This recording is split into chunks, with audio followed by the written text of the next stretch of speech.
The Phoenician Scheme is finally here from writer and director Wes Anderson, who brought you such classics like Rushmore, Fantastic Mr. Fox, Moonrise Kingdom, The Grand Budapest Hotel, and also a couple years back, Asteroid City.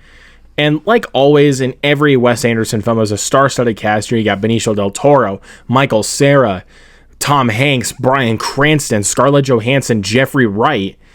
A lot of people in here. So let's see what Wes Anderson has today. Wealthy businessman Zsa Zsa Corda, played by Benicio del Toro, appoints his only daughter, a nun, played by Mia Threapleton, as a sole heir to his estate. As Corda embarks on a new enterprise, they soon become the target of scheming tycoons, foreign terrorists, and determined assassins. So if you guys do know me, I am a massive Wes Anderson fan. Back when The French Dispatch was coming out, I did reviews for every single one of his movies. I even reviewed The French Dispatch. I didn't review Asteroid City. I did do a watch-along for it, so I can count that. I did a watch-along for Asteroid City.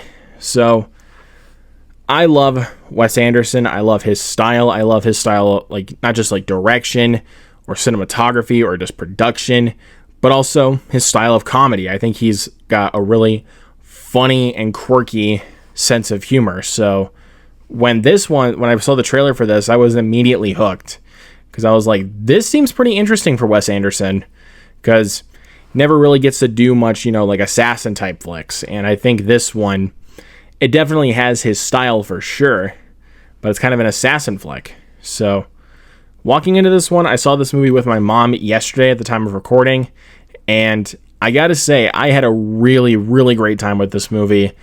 The Phoenician Scheme is one of my favorite movies of the year. I know you guys are going to go in the comments and be like, Luke, you're Wes Anderson biased. You love Wes Anderson. I know. But also to be fair, this is coming from somebody who genuinely loves Wes Anderson as a filmmaker. And I'll get into my reasons why I love this movie. So let's get right to it. First off, the production design. The production design for this movie takes place in the 50s. It's acknowledged in the beginning, and it looks absolutely gorgeous when you look at it on the big screen. Like the cinematography, the production design look gorgeous when you watch this film. And when you also look at the layout and the aesthetic and also the aspect ratio that this film is using, you can tell this is a Wes Anderson film, like from the forefront. Like, this is a Wes Anderson movie. And I was all there for it. I love how this film, like I said, I love the cinematography. I love the production design. So I love that. And also the dialogue from this movie, really funny. This is a really funny movie. Like, some pretty witty dialogue here. I mean, that's something I love so much about Wes Anderson's movies, is that he delivers such really funny, deadpan and sarcastic humor that it's pretty easy to get if you are a Wes Anderson fan. Like, with the way that he does his style of comedy, you would get it. So I really love that about his style of comedy. It's really funny. I love the dialogue exchanges between characters. And also it's pretty funny with the running joke in this movie, which is heard in the trailer, with the help yourself to a hand grenade. You're very kind. Like, that's the running joke in this movie. And I thought it was funny. I thought it was really, really funny in this. But also, of course, when it comes to a Wes Anderson movie, you also got to talk about the cast or the performances. Benicio del Toro, I think this is his second Wes Anderson film after The French Dispatch, which he was great in. Here, he's even better because he gets a lot more to do here. I mean, something I've always noticed about Wes Anderson movies is that the main character, most of the time, is more deadpan than the rest, which doesn't bother me at all because, I mean, that's Wes Anderson for you. So, I mean, even my mom said, like, when we walked out of this movie, she said, it was definitely weird. And I'm like, that's Wes Anderson for you.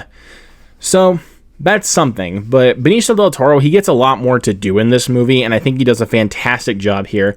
Mia Threapleton, which a lot of people don't know, she is the daughter of actress Kate Winslet. And I found that out a couple weeks ago, and I was like, interesting. But she is great in this as Liesel, Zsa Zsa Corda's daughter, who is also a nun. I thought she was hilarious in this movie. I love the dynamic between the two. But you want to know who really stole the show in this movie? Michael Cera as Bjorn. He was hilarious in this movie. I'm the new tutor. I freaking love Michael Cera in this movie. And yeah, he honestly stole every scene he had in this movie. Like, Michael Cera was the funniest character in the entire movie. Like I said, you also got like Tom Hanks in here and Bryan Cranston. They're both great together. Jeffrey Wright is great in this. Mathieu Amalric, I hope I'm saying your last name correctly. If not, I apologize. Richard Ayoade, again, sorry if I said your last name wrong. But I always like to think of him as Professor Marmalade from The Bad Guys. So think of it that way. But yeah, he's great in here as this terrorist. He was really funny in here. Scarlett Johansson doesn't get a lot of screen time. Same thing with Jeffrey Wright. They have like less than 10 minutes of screen time. But with what Wes Anderson is able to use with this, with the actors, he does a good job with them. I mean, and these characters also kind of play into a key integral plot point here, especially when you get to the film's third act. So, and the thing I also really loved about this film is that this is a much more focused and like straightforward narrative than a couple of previous Wes Anderson films, predominantly The French Dispatch and Asteroid City. This is a much more focused story, and I really liked what they were able to accomplish with this one, with the story. Like, I love the dynamic between Michael Cera, Emil Threapleton, and Benicio del Toro. I think they're all dynamite together. Benedict Cumberbatch is in this one too, again, but he also doesn't appear until the third act, which I found kind of disappointing. But for what they were able to use of him in this movie, he worked really well. Like I said before, like, not a single bad performance in here. I mean, that's pretty much the given case with any Wes Anderson movie. Like, there's not a bad performance in here. And like I said, the film is beautiful. It's really funny. It's really well performed. And most of the time it's pretty well paced, but there are times where it kind of cuts to like a black and white segment of this movie and it kind of slows down a little bit.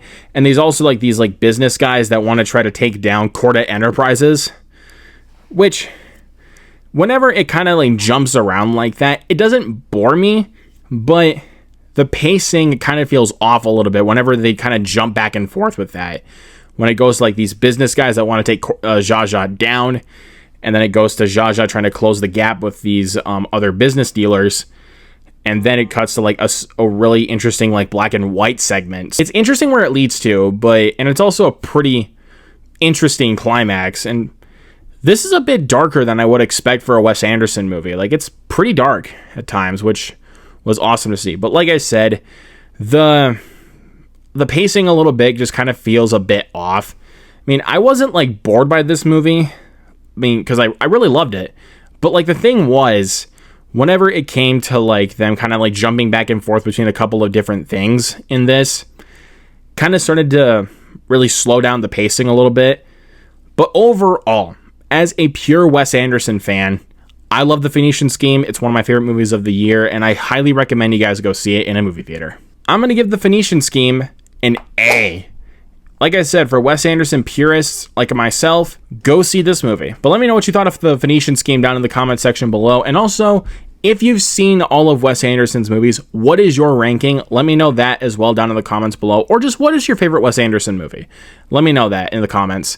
Hit that subscribe button down below and that notification bell right next to it so you never miss a post. Hit that thumbs up and share this video. You guys know what to do. Anyways, guys, that's it for me today. I'll see you guys in the next video. Peace out.